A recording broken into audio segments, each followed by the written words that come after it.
হ্যাঁ, তা শেষের দিকটা মোটামুটি এ ঘরে ও ঘরে প্রায় একই রকম। গোড়াটা অবশ্য একটু অন্যরকম। তবে একটা ব্যাপারে দুটি ঘরই একেবারে রাজ্যটক। কিরকম? সব বেটাদের ছেড়ে দিয়ে ধেড়ে বেটাদের ধর।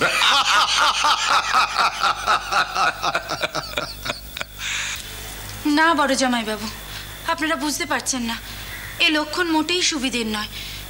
গোড়ার দিকে আমিও বুঝিনি, ওই মন্দিরের ঠাকুরের হাত বড় বেশি লম্বা। কি বলছো ছোট গিন্নি? তা নয় তো কি, না হলে দক্ষিণেশ্বর থেকে জানবাজার অব্দি হাত বাড়ায় বলুন? আমি জানি না, আমি জানি না।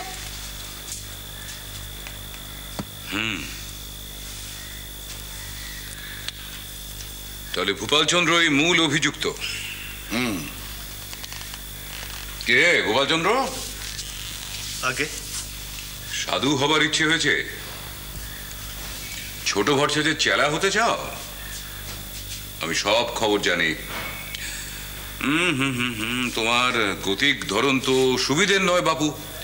আগে না গোপাল, তুমি অঘরে যাও, আমাদের কিছু কথা আছে। আগে কি ব্যাপার মধুর? বড়বাবু, হঠাৎ ভেতরটা কেমন করে উঠলো? কেন, কি হলো কি? আমি জানি না, মানে আমি বুঝি না। না, এরকম হতো ভালো নয়। হুট করে শরীর খারাপ করবে। না মানে ঠিক বুঝতে পারছি না, আমার অনেক অনেক সমস্যা, আপনি তো বোঝেন। বুঝি, কিন্তু সে সমস্যা তো তোমার একার নয় মধুর। হয়তো তাই, কিন্তু এবারে সমস্ত সমস্যার উৎস একটাই। কিন্তু আমার এই ছেলেটিকে নিয়ে আমার যত সমস্যা, সেই সমস্যা বোধ করি আর কাউকে পোহাতে হয় না। তা অবশ্য ঠিক। সত্যি ছেলেটি যেন দিনে দিনে কিরকম পাল্টে যাচ্ছে, এবং খুব দ্রুত।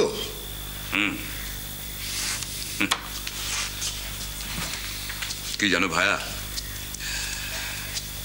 মহাজগতের কিছু কিছু নিয়ম আছে। এই যে সূর্যের আকর্ষণে পৃথিবী তার কক্ষপথে প্রতিনিয়ত ঘুরে বেড়াচ্ছে, আবার পৃথিবীর আকর্ষণে চাঁদ ঘুরে বেড়াচ্ছে নিজের কক্ষপথে।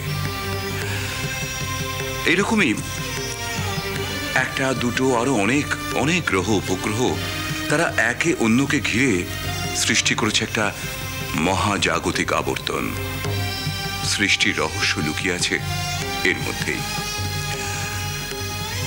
মহাজাগতিক এইসব ক্রিয়াকর্মের মধ্যে অনেক সময় কোনো গ্রহ বিশেষের কক্ষপথে এসে আবির্ভূত হয় একটা নতুন গ্রহ।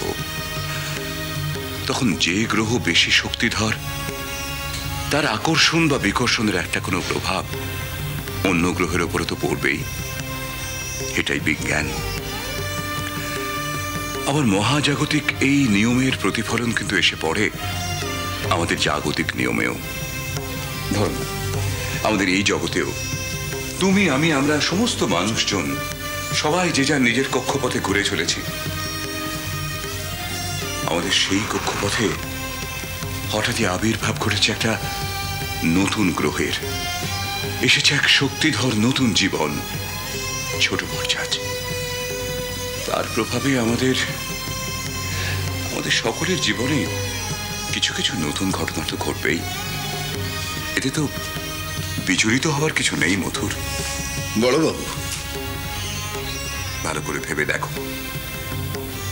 আসলে এমন এমন প্রাঞ্জল ব্যাখ্যা আমি এর আগে কোনোদিন শুনিনি। মধুর, আমি অনেক বিচার বিশ্লেষণ করে তবে এই সিদ্ধান্তে উপনীত হয়েছি। আমি নিশ্চিত এই জাগতিক ঘটনার পেছনে সেই মহাজাগতিক ক্রিয়াকর্মই কাজ করেছে। তা নইলে তুমি মনে করো তো আমাদের সেই কাশী যাত্রার আগের রাতের কথা। সে তো এক বিশাল রাজস্বীয় যজ্ঞ। 25খানা বড় বড় নৌকো এসেছে। আমাদের গোটা পরিবার, লোক, লস্কর, আশ্রিত পুণ্যার্থীর দল, সকলকে নিয়ে পরদিন ভোরবেলায় জলপথে ঢেউ তুলে এগিয়ে যাব আমরা কাশীর দিকে। আগের রাতে মা স্বপ্নাদিষ্ট হলেন। স্বয়ং মা অন্নপূর্ণা প্রতিষ্ঠা চাইলেন ভাগীরথীর তীরে, ঈশ্বরের মহিমার বিস্তৃতির আকাঙ্ক্ষায়। মধুর মধুর, এই যে ভগবত বিচ্ছুরণ, এর থেকে তুমি আমি কি করে আলাদা থাকবো? বিশেষ করে আমাদের শাশুড়ি ঠাকুরুন স্বয়ং যখন রয়েছেন এই সমস্ত কর্মকাণ্ডের মূল উৎসে। আর আর এই যে কাণ্ড, এর রূপারোপিত দক্ষিণেশ্বরের মন্দিরে মায়ের অধিষ্ঠান, আচার্য রামকুমারের মতো সূর্যালোকিত ব্রাহ্মণের আবির্ভাব, ভগবানের উত্তরাধিকার নিয়ে গদাধর ঠাকুরের মায়ের পূজক হওয়া, মৃন্ময়ী মায়ের চিন্ময়ী রূপে প্রকাশ। মধুর, আমাদের চতুর্দিক ঘিরে এই যে এত কর্মকাণ্ডের আবর্ত, আমাদের পরিবার পরিজন আমরা সকলে এর ফলে কিছু অবস্থান্তর তো বোধ করবই ভাই। তা নইলে এই এত ঘটনার মাহাত্ম্য কি বলো? বড়বাবু, সত্যিই আপনি অদ্ভুত দ্রষ্টা। আপনি প্রাজ্ঞ, বিজ্ঞ, পূর্ণমনস্ক।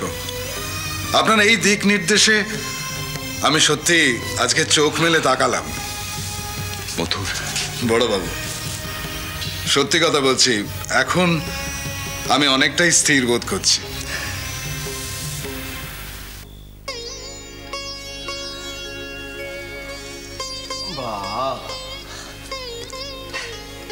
জয় রাধে গোবিন্দ, জয় রাধে গোবিন্দ, জয় রাধে গোবিন্দ।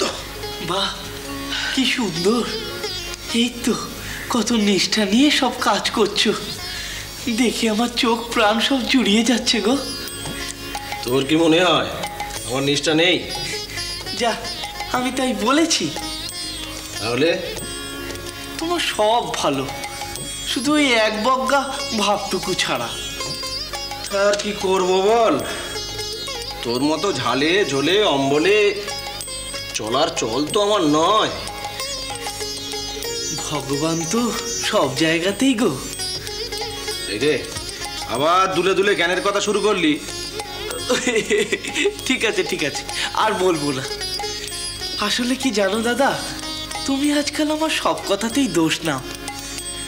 আসলে তুমি আমায় পছন্দ করো না। কেন গো? ও হলদারি মামা, হয়েছে? ও তুই? আরে না না, হলো আর কোথায়, দেখ না গল্প জুড়ে বসেছে। সে তো আমি দেখেই বুঝেছি। শেষটায় বেলা গড়িয়ে গেলে কিন্তু আর যাওয়া হবে না। আরে না না, যাবো। কোথায় যাবে গো? হরিদি, তোরা কোথায় যাবি রে? সে আছে ওই ইয়ে। হলদারি মামা, বলো না, একদম বলো না, জানতে পারলে কিন্তু পেছু নেবে। না না, ওকে নিয়ে যায় কেউ, তারপর একটা চিত্তির পা দিয়ে বসুক আর কি। হ্যাঁ, হরিদি, বল না রে, বল না, তোরা কোথায় যাবি রে? বল রে। ও হলদারি দাদা, বলো না গো, বলো না গো, কোথায় যাবে গো তোমরা? তোমরা বেরোতে যাবে? নৌকো চড়ে বুঝি? আমি যাবো গো। না না না না, ওখানে তোমার গিয়ে কাজ নেই। ওখানে নানান ধার্মিক লোকজন যাবে, শাস্ত্র কথা আলোচনা হবে। ওখানে গিয়ে তুমি কি করবে? তোমার তো যত উল্টো পাল্টা মত, তারপর কি কথার মাঝে কি কথা বলে বসবে, তখন ঠেলা শুনলো।